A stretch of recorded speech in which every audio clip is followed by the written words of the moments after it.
Advocate ছেড়ে সে উদ্যোক্তা হয়েছে, তার মানে কি সে পাগল। তো এখন তারাই কিন্তু আমাকে নিয়ে অনেক প্রশংসা করে যে আসলে পাগলামির মধ্যেও একটা ভালোবাসা আছে বলেই সে এখন এই জায়গায় আছে। একজন আইনজীবী হয়ে সে কেন এই ধরনের কাজ বেছে নিয়েছে, এই যে আচার বানাচ্ছে, পিঠা বানাচ্ছেন, কেক বানাচ্ছেন, তারপরে হচ্ছে দেখা গেছে যে অনেক ধরনের মিষ্টি বানাচ্ছেন, এটা নিয়ে কিন্তু অনেক বাধা আমার আসছিল। আমাদের সরকারি অনেক ধরনের ট্রেনিং আছে, আপুরা যারা আছো বা ভাইয়েরা যারা আছেন আপনারা এই ট্রেনিংগুলো নেন, নিজেরা উদ্যোক্তা হন। পড়াশোনার পাশাপাশি কিন্তু এই কাজটা খুবই সহজ কাজ এবং সৎ পথের কাজ। আমি আসলে কাঁঠালের পাগল বলে আমাকে ডাকতো। কেন ডাকতো? কেন আমি কাঁঠাল নিয়ে কাজ করছি? আমি একজন আইনজীবী গাজীপুর জজ কোর্টের, সেই কাজটা বাদ দিয়ে কেন আমি উদ্যোক্তা লাইনে আসলাম? কেন আমি কাঁঠাল নিয়ে অন্য প্রোডাক্ট নিয়ে কাজ করছি? আসলে কি ভালোবাসার যেখানে কাজ করে সেখান থেকে কিন্তু আসলে বের হয়ে যায় না। আর 2020 সালে আমার এই পথ চলাটা শুরু, তখন ছিল করোনাকালীন, আর তখন তো কোর্ট সব বন্ধ ছিল। সেই সময় আসলে হুট করে একটা গ্রুপে ছবি দিয়েছিলাম, একটা পিঠা বানিয়ে জাস্ট ছবি পোস্ট করেছিলাম। তখন থেকে কিন্তু আমার পিঠার একটা অর্ডার আসে, মাত্র 250 টাকা দিয়ে আমি কাজ শুরু করেছিলাম। এইভাবেই কিন্তু আমার পথ চলাটা শুরু। তারপরে যখন আমার 2-3 বছর চলে গেল, 3-4 বছর চলে গেল, তখন আমি তারপর একটা ট্রেনিংয়ের নাম শুনলাম কৃষি বিপণন অধিদপ্তরের অধীনে পার্টনার প্রকল্প থেকে। সেই ট্রেনিংটা করার জন্য আমি অ্যাপ্লাই করলাম। করার পরে আমি 12 দিনের একটা ট্রেনিং করলাম।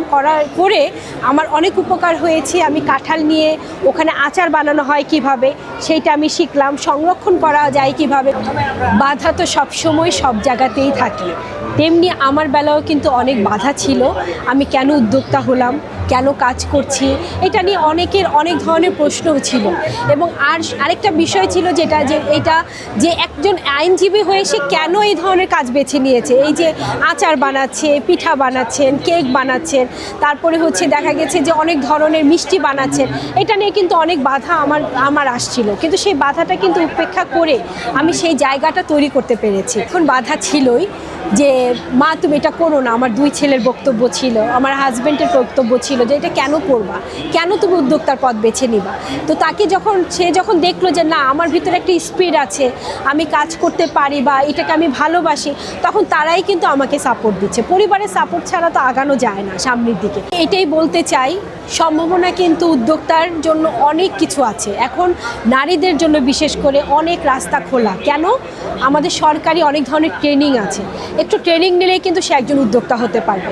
কারণ ট্রেনিং ছাড়া কিন্তু কোনো কিছুই সহজ না, আমরা যত কিছুই করি না কেন। তো আমি বলবো আপুরা যারা আছো বা ভাইয়েরা যারা আছেন আপনারা এই ট্রেনিংগুলো নেন, নিজেরা উদ্যোক্তা হন। পড়াশোনার পাশাপাশি কিন্তু এই কাজটা খুবই সহজ কাজ এবং সৎ পথের কাজ। জাতীয় ফলমেলা 2026।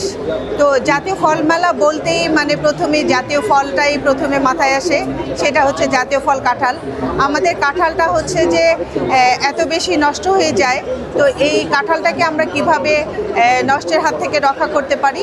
তো আমরা সেই জিনিসটা হচ্ছে যে আমরা কাঁচা কাঁঠালটা কিভাবে বিভিন্ন প্রক্রিয়াজাতকৃত পণ্য তৈরি করা যায় সেই জিনিসটাই আমরা এখানে দেখাতে চেষ্টা করেছি।